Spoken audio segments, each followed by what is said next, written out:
मेरी मालकिन ने मुझे अपनी 18 साल की बेटी के साथ एक रात उसके कमरे में बंद कर दिया और कहा कि आज रात खूब मजे करो। मैं हैरान था, कोई माँ ऐसा कैसे कर सकती है? वह बेचारी सो रही थी।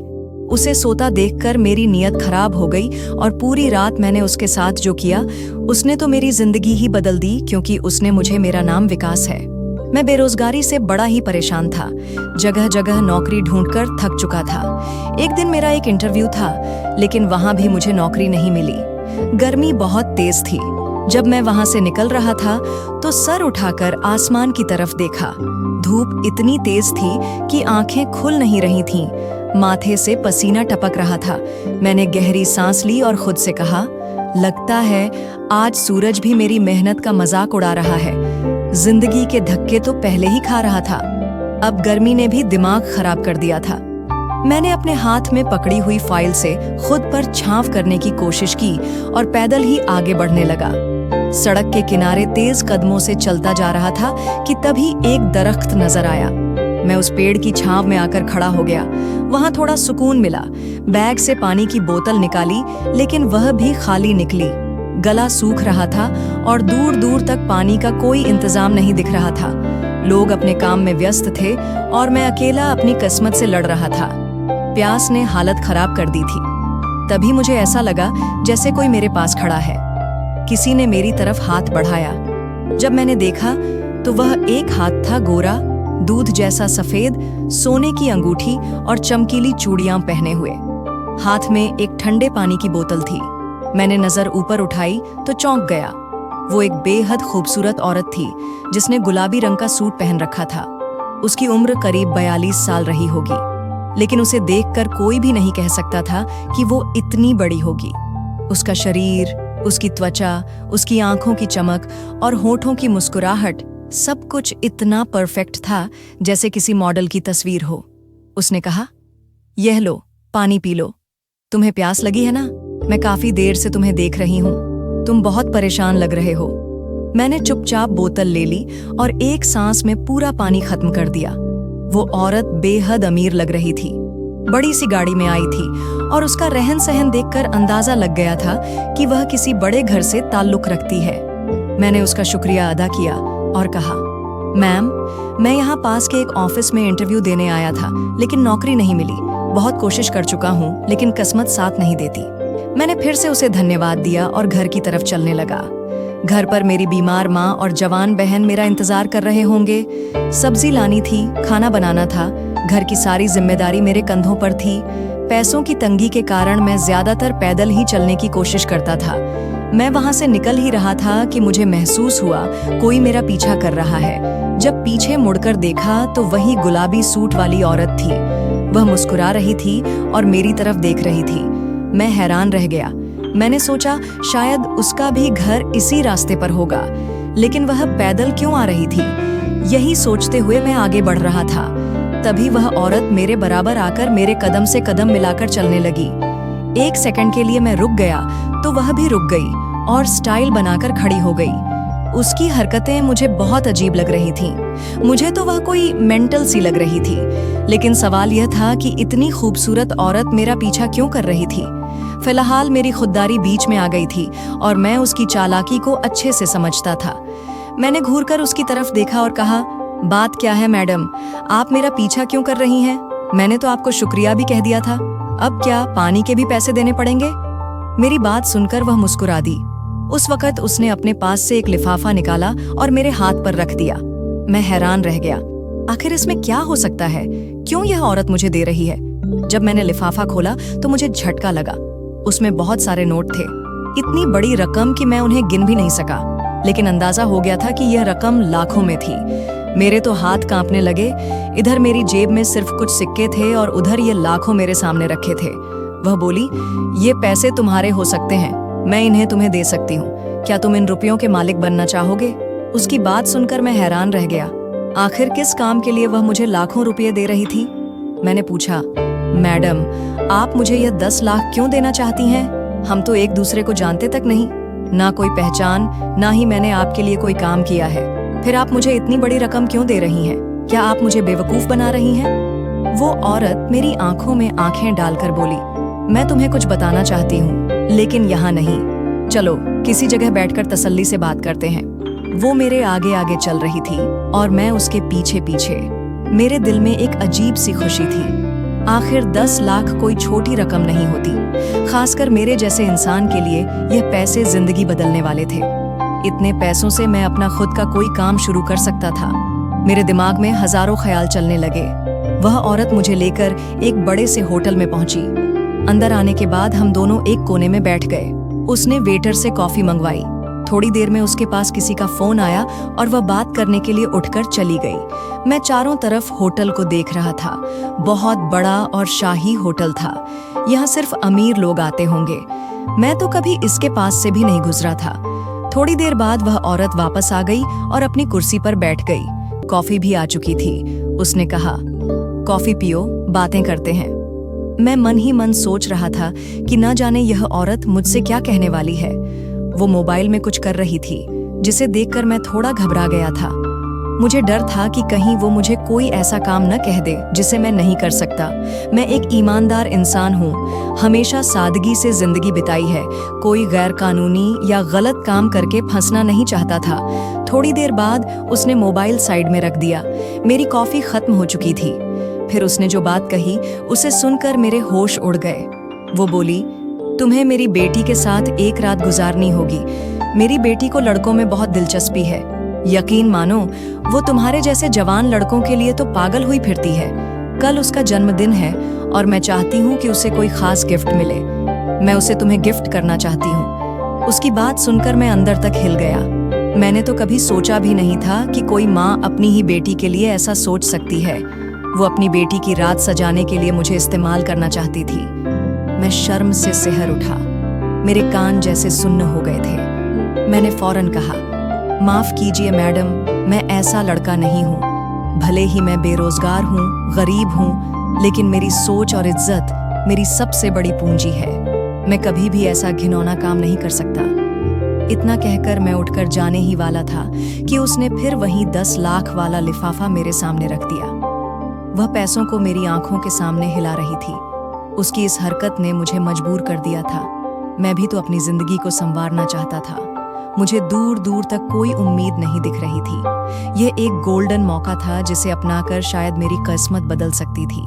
मैंने उस औरत को देखा जो पैसे हाथ में लहराते हुए मुस्कुराकर मुझसे कह रही थी, सोच लो, इसमें तुम्हारा ही फायदा है। रात की ही तो बात है और सिर्फ एक रात थी जो तुम्हारी तकदीर बदल सकती है। मुझे तो तुम जरूरतमंद लगे, इसलिए सोचा तुम्हारी मदद कर दूं, वरना मेरी बेटी को लड़कों की कोई कमी नहीं है। सिर्फ एक रात बिताने के तुम्हें इतने पैसे मिल रहे हैं, फिर इसमें परेशानी वाली क्या बात है? या फिर तुम इस काबिल ही नहीं हो कि किसी लड़की के साथ एक रात बिता सको? ये कहकर वह खामोश हो गई और मुस्कुराने लगी, जबकि मैं बहुत शर्मिंदा हो गया था। मैं सोच रहा था कि क्या करूं, क्या न करूं। इस औरत की बात मान लूं या इनकार कर घर लौट जाऊं। घर में भी बहुत तंगी चल रही थी। माँ बीमार थी। समझ नहीं आ रहा था कि क्या फैसला लूं। मेरी एक जवान बहन भी थी जिसकी शादी करनी थी और हमारे पास कोई और सहारा नहीं था। हमारा छोटा सा घर था। पापा कई साल पहले ही दुनिया छोड़ चुके थे। माँ ने जैसे तैसे मुझे पढ़ाया लिखाया, लेकिन फिर भी नौकरी नहीं मिल पा रही थी। बेरोजगारी मुझे खा रही थी। मैंने जल्दबाजी में फैसला ले लिया कि मैं उस औरत की बात मानने के लिए तैयार हूँ। वो मुस्कुरा दी और बोली, मुझे तुमसे यही उम्मीद थी।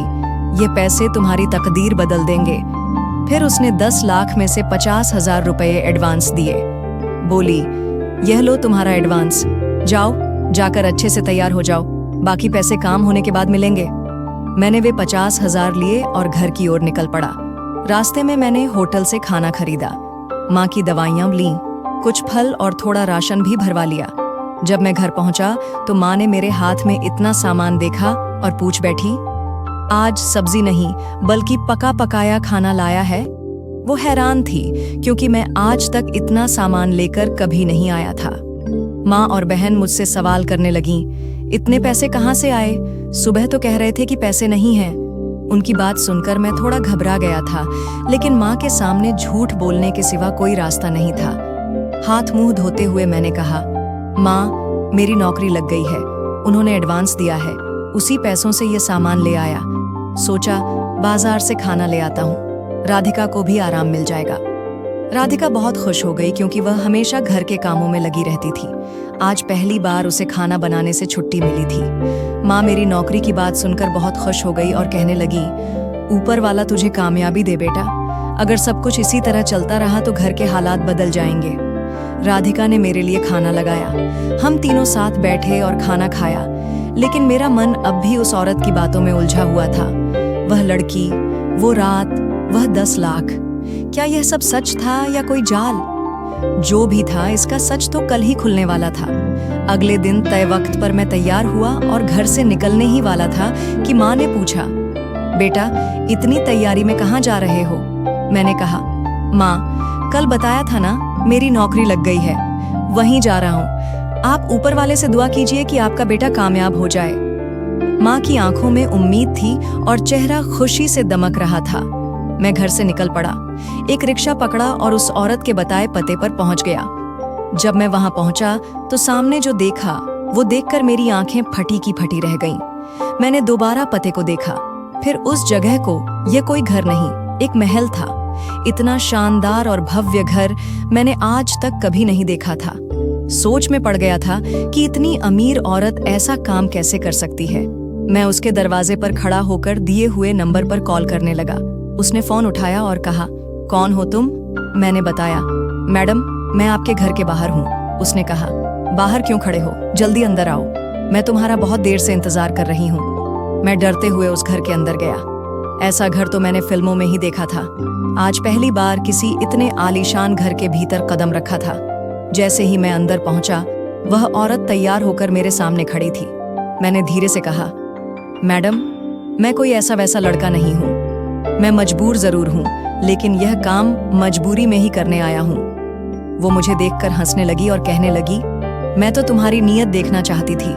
मुझे लग रहा था कि तुम मेरा काम ढंग से नहीं करोगे, लेकिन अगर तुमने मेरा काम ठीक तरीके से नहीं किया तो मैं तुम्हें पैसे नहीं दूंगी। अगर तुम्हें यह पैसे लेने हैं तो तुम्हें मेरे कहने के मुताबिक काम करना होगा। उसने मुझसे कहा, अच्छा चलो ठीक है, तुम बैठ जाओ। फिर उसने नौकरानी को आवाज लगाई और कहा, मेहमान आए हैं, इनके लिए चाय बनाओ। मैं जितना हैरान हो रहा था मेरे लिए उतना ही कम था। मैं बहुत ज्यादा परेशान था। मगर वह औरत कहने लगी, तुम्हें यहाँ किस काम के लिए बुलाया गया है? वह काम तुम्हें रात को शुरू करना है, तब तक तुम्हें यहाँ रहकर समय बिताना होगा। मैंने उस घर में बैठे बैठे सारा दिन गुजार दिया। बार बार खाने पीने का कुछ न कुछ दिया जा रहा था। जब रात हो गई, वह औरत मेरे पास आई और कहने लगी, तुम्हारा इंतजार अब खत्म हुआ। अब तुम्हें मेरी बेटी के कमरे में जाना होगा। मेरी बेटी तुम्हारा इंतजार कर रही है। मेरे दिल की धड़कनें तेज हो चुकी थीं। अगर उसकी माँ इतनी खूबसूरत है तो उसकी बेटी भी उतनी ही सुंदर होगी। और जब उसकी माँ खुद मुझे उसकी बेटी के कमरे में भेज रही थी तो फिर मैं उस काम को मना क्यों करूं? मैं सीढ़ियां चढ़ते हुए उस लड़की के कमरे के बाहर आ गया। उसकी माँ ने खुद ही कमरा खोला। मेरा दिल जोर जोर से धड़क रहा था। मैंने जैसे ही कमरे के अंदर कदम रखा, सामने का नजारा मेरे होश उड़ा देने वाला था। कमरे को इस तरह सजाया गया था जैसे आज मेरी सुहागरात हो रही हो। एक लड़की बेड पर लेटी हुई थी। वह लड़की बहुत ज्यादा खूबसूरत थी। इतनी सुंदर लड़की मैंने आज तक नहीं देखी थी। लेकिन एक अजीब बात थी, वह लड़की सो क्यों रही थी या फिर बेहोश थी? मैंने उसे देखकर उसकी माँ से सवाल किया, यह लड़की सो रही है? वह औरत धीरे से कहने लगी, क्योंकि यह बेहोश है और मैंने ही इसे बेहोश किया है। तुम्हें जो कहा है तुम सिर्फ वही करो। जब काम पूरा हो जाए तो मुझसे पैसे ले लेना। वो औरत मेरे कंधे पर हाथ मारकर चली गई और बाहर से कमरा लॉक कर गई। मैं धीरे धीरे उस लड़की के करीब जाकर खड़ा हो गया। वह इतनी ज्यादा खूबसूरत थी कि मेरी नजरें हट नहीं रही थीं। मैं खुद पर काबू रखने की कोशिश कर रहा था। फिर जिस काम के लिए मुझे पैसे मिल रहे थे, मैंने उस पर ध्यान देना शुरू कर दिया। कमरे में मुझे करीब 2 घंटे हो चुके थे और वह लड़की मेरा चैन चुरा चुकी थी। मैंने कमरे की खिड़की से बाहर देखा तो उसकी माँ टहल रही थी। शायद मेरा इंतजार कर रही थी। मैंने अपने शर्ट के बटन लगाए और सीढ़ियां उतरकर नीचे आ गया। उसकी माँ के पास जाकर खड़ा हो गया। वह मेरी ओर घूरती हुई देखने लगी। मैंने चेहरे पर मुस्कुराहट लाकर कहा, मैडम आपका काम हो चुका है। यह सुनकर उसके चेहरे पर मुस्कान आ गई। वो कहने लगी, मेरी बेटी जागी तो नहीं, उसने कोई रिएक्शन तो नहीं दिया, परेशान तो नहीं किया? मैंने साफ साफ शब्दों में कहा, नहीं, वो बेचारी तो बेहोश है और मैं अपना काम पूरा कर चुका हूँ। ये सुनकर उसने खुशी से अपने पास से 10 लाख रुपए निकाले और मेरे हाथ पर रख दिए। वह कहने लगी, जाओ, अब दोबारा मुझे कहीं नजर मत आना, तुम्हारा काम पूरा हो गया है और ध्यान रखना, इस बारे में किसी को भी बताने की जरूरत नहीं है, वरना तुम जानते हो कि मैं तुम्हारा क्या हाल कर सकती हूँ और इस काम में तुम पर भी इल्जाम आएगा। मैं उसकी हर बात सुनकर वहां से निकल आया। बैठे बिठाए मुझे 10 लाख रुपए मिल गए थे। मेरे लिए यह बहुत खुशी की बात थी। माँ को बहाना बनाकर बता दिया कि ऑफिस के पहले ही दिन बॉस ने मेरे काम से खुश होकर इतने पैसे दिए हैं। अब तो मेरा काम दिन ब दिन बढ़ता चला जाएगा और हमारी जिंदगी से गरीबी हमेशा के लिए चली जाएगी। माँ मेरी खुशियों को देखकर कुछ सोच में पड़ गई थी। रात हुई ही थी कि उस औरत की फिर से कॉल आ गई। कॉल करते ही कहने लगी, मैं तुमसे बहुत खुश हूँ, तुमने मेरे दिल की तमन्ना पूरी कर दी। मुझे नहीं लगा था कि तुम मेरा काम इस तरह करोगे। तुम्हारा काम बहुत पसंद आया। अगर तुम्हें और पैसों की जरूरत हो तो बता देना, मैं भिजवा दूंगी। वो कहती रही, जिस हाल में मेरी बेटी है वह तुम नहीं जानते। तुमने मेरा काम बहुत आसान कर दिया। उसकी बातें सुनकर मैंने फोन काट दिया। मैंने मोबाइल निकाला और उस पर एक वीडियो चलाने लगा। क्या कमाल की वीडियो थी जो मैंने उस औरत के घर में रिकॉर्ड की थी। सही समय आने पर यह वीडियो उसी औरत की जेब से और पैसे निकलवाने के काम आने वाली थी। अब मेरे दिल में लालच जाग चुका था जो इतनी आसानी से खत्म नहीं होने वाला था। जब टाइम देखा तो रात के 12 बजे थे। अब मुझे सो जाना चाहिए था क्योंकि अगली सुबह मुझे एक बहुत बड़ा काम अंजाम देना था। अगली सुबह मैं जल्दी उठा और फिर उसी जगह चला गया, उस औरत के आलीशान बंगले की तरफ। सुबह के करीब 7 बजे का समय था, जब आमतौर पर अमीर लोग चैन की नींद ले रहे होते हैं। मैंने बंगले के बाहर पहुंचकर 1 नंबर पर कॉल की। थोड़ी देर बाद दरवाजा खुला और वह औरत खुद बाहर निकल आई। फिर बिना कुछ कहे वो मेरे साथ बाइक पर बैठ गई। ये बाइक भी मेरी नहीं थी। मैंने अपने एक दोस्त से कुछ देर के लिए उधार ली थी क्योंकि मुझे सीधे कोर्ट जाना था। आज मैं उसी लड़की से कोर्ट मैरिज करने वाला था। जैसे ही हम कोर्ट के बाहर पहुंचे और मैंने उस लड़की की ओर देखा तो वह अपना चेहरा झुकाकर खड़ी थी। उसका नाम नंदिनी था। वह बेहद खूबसूरत थी। उसकी बड़ी बड़ी आंखों में आंसू थे। जो कदम वह आज मेरे साथ उठाने जा रही थी उसमें उसी की भलाई थी। मगर अफसोस, बीते हुए कल की यादें हमारे सामने आ खड़ी हुईं। शायद यही वजह थी कि मैंने तय किया था कि मैं इस लड़की से शादी करूंगा। कुछ देर बाद हम कानूनी रूप से पति पत्नी बन चुके थे। मैं उसकी खामोशी में उसका दर्द महसूस कर पा रहा था। उसका पूरा जिस्म कांप रहा था। उसकी आंखों से बार बार आंसू निकल रहे थे। जब उसने कोर्ट मैरिज के कागजों पर साइन किए तो वह फूट फूट कर रो पड़ी थी, लेकिन यह करना जरूरी था। कल रात जब मैं उस कमरे में गया था और औरत दरवाजा बंद करके चली गई थी, तब मैंने एक नजर उस लड़की को देखा था। वो बहुत ज्यादा खूबसूरत थी। किसी फिल्म की हीरोइन से कम नहीं लग रही थी। उसकी खूबसूरती ने मुझे पल भर को रोक दिया था। कोई भी लालची इंसान उस पल उसका फायदा उठाने को तैयार हो जाता, मगर उसके चेहरे की मासूमियत ने मुझे जड़ से हिला दिया था। उसकी मासूमियत देखकर मेरा ज़मीर जाग गया। मैं भी बहुत मजबूर था। मुझे पैसों की जरूरत थी, मगर दिल उलझ गया था। कमरे में टहलते हुए मैं सोच रहा था कि काश ऊपर वाला मुझे कोई रास्ता दिखाए ताकि मैं कुछ गलत भी न करूं और जरूरत भी पूरी हो जाए। तभी मेरी नजर एक टेबल पर रखी डायरी पर गई।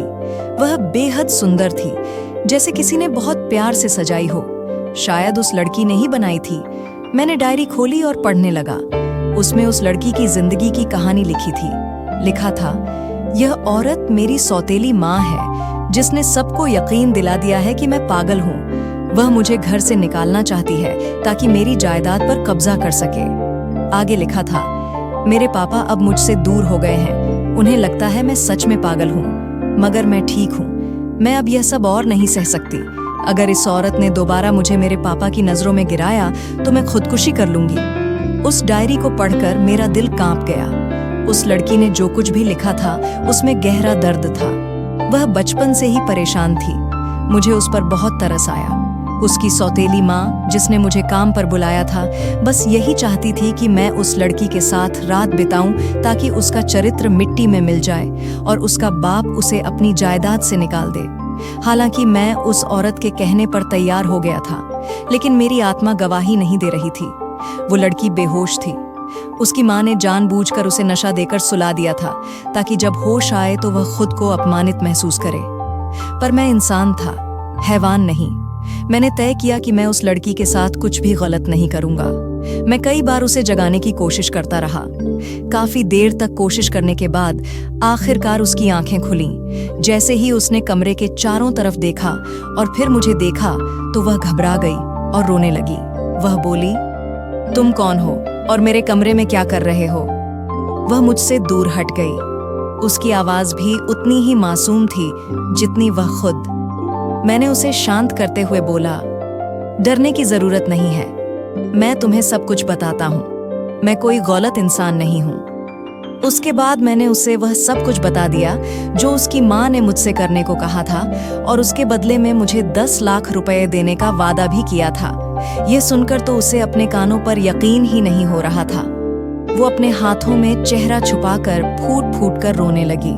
कहने लगी, मुझे पता था कि मेरी सौतेली माँ बहुत घटिया औरत है, लेकिन यह नहीं सोचा था कि वह एक औरत होते हुए भी इस हद तक गिर सकती है। वो मुझे अपने बारे में बताते हुए कहने लगी, जब मैं 10 साल की थी, मेरी माँ की एक बीमारी की वजह से मौत हो गई थी। मैं अपने माँ बाप की इकलौती बेटी थी। मेरे माँ बाप मुझ पर जान छिड़कते थे। हमारे पास किसी चीज की कोई कमी नहीं थी। मेरे पापा ने मेरे जन्म के बाद ही यह बंगला मेरे नाम कर दिया था और जो बाकी बड़ी प्रॉपर्टी थी वह मेरी माँ के इलाज में उन्होंने खर्च कर दी थी, क्योंकि वह मेरी माँ को किसी भी हाल में बचाना चाहते थे। उन्होंने पैसों को पानी की तरह बहा दिया, लेकिन फिर भी मेरी माँ को बचाया नहीं जा सका। फिर एक दिन वह हमें छोड़कर हमेशा के लिए चली गईं। उसके बाद मेरे पापा ने माँ की मौत के गम को दिल में बसा लिया और धीरे धीरे खुद को अकेलेपन में डुबो दिया। उन्होंने अपने बिजनेस से भी ध्यान हटा लिया। यह बंगला मेरे नाम था और मैं इसकी मालकिन थी, लेकिन अब मैं खुद को बेहद अकेला महसूस करने लगी थी। मुझे पढ़ाई भी करनी होती थी, मगर कुछ बातें ऐसी होती हैं जो एक मर्द सिर्फ अपनी बीवी से ही कह सकता है। मैं बेटी होकर अपने पापा का भरपूर ख्याल रखती थी, मगर अपनी पढ़ाई में व्यस्त होने की वजह से मैं उन्हें बहुत ज्यादा वक्त नहीं दे पाती थी। मेरे पापा को उनके कुछ रिश्तेदारों ने समझाया कि अब उन्हें दोबारा शादी कर लेनी चाहिए। उस समय मेरी उम्र 18 साल हो चुकी थी और मैं धीरे धीरे बड़ी हो रही थी। और फिर मेरे पापा ने अपनी दोस्त की बहन से शादी कर ली। वो औरत तलाकशुदा थी। उसके पति ने उसे छोड़ दिया था। मेरे पापा ने उससे शादी की और उसे हमारे घर में सहारा दिया। मेरे पापा को लगता था कि वह औरत उनके साथ साथ उनकी बेटी का भी ख्याल रखेगी। मुझे भी पापा की इस दूसरी शादी से कोई एतराज नहीं था, क्योंकि मुझे लगा इससे मेरे पापा का अकेलापन दूर हो जाएगा और मुझे भी माँ जैसा प्यार मिलेगा। लेकिन इस औरत ने घर में कदम रखते ही एक के बाद एक चालें चलनी शुरू कर दी, क्योंकि उसे अच्छी तरह पता था कि पापा की बाकी सारी संपत्ति पहले ही माँ के इलाज में खत्म हो चुकी थी और अब सिर्फ यह बंगला बचा था जो मेरे नाम था। मेरे पापा का बिजनेस बहुत अच्छा चलने लगा था, क्योंकि दूसरी शादी के बाद उन्होंने फिर से काम पर ध्यान देना शुरू कर दिया था।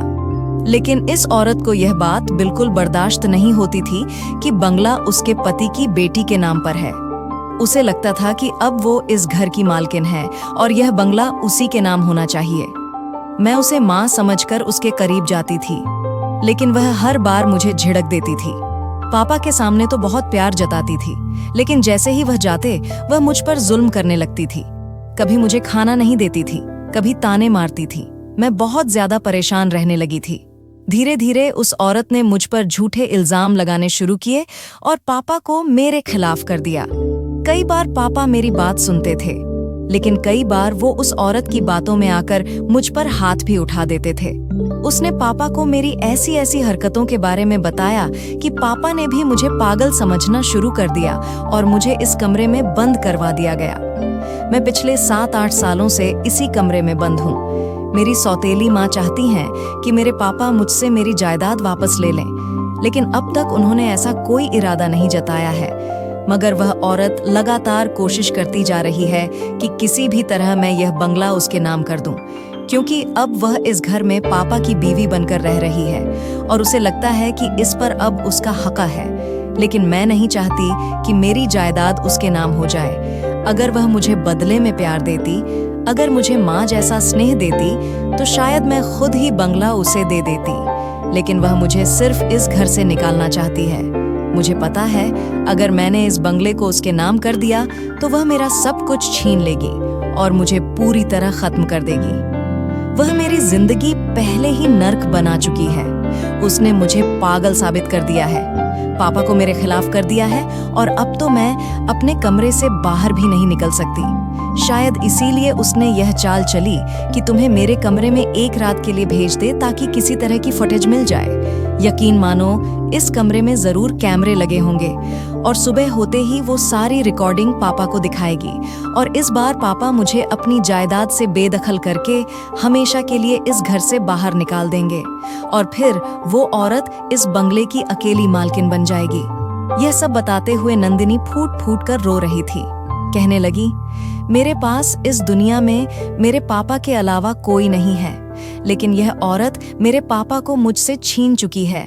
मुझे अपनी ऐसी जिंदगी बिल्कुल भी अच्छी नहीं लगती। मैं मरना चाहती हूँ। वो जोर जोर से चिल्ला रही थी। मैंने उसे खामोश किया और कहा कि मैं तुम्हारा साथ दूंगा, तुम फिक्र मत करो। मैं ऐसा इंसान नहीं हूँ जो तुम्हारा फायदा उठाए। मेरी बात सुनकर वह चुप हो गई। मैंने कहा कि तुम्हारी डायरी पढ़ चुका हूँ, मुझे तुम्हारी बीती जिंदगी की सच्चाई का एहसास हो चुका है। वह कहने लगी, तुम मेरी कैसे मदद करोगे?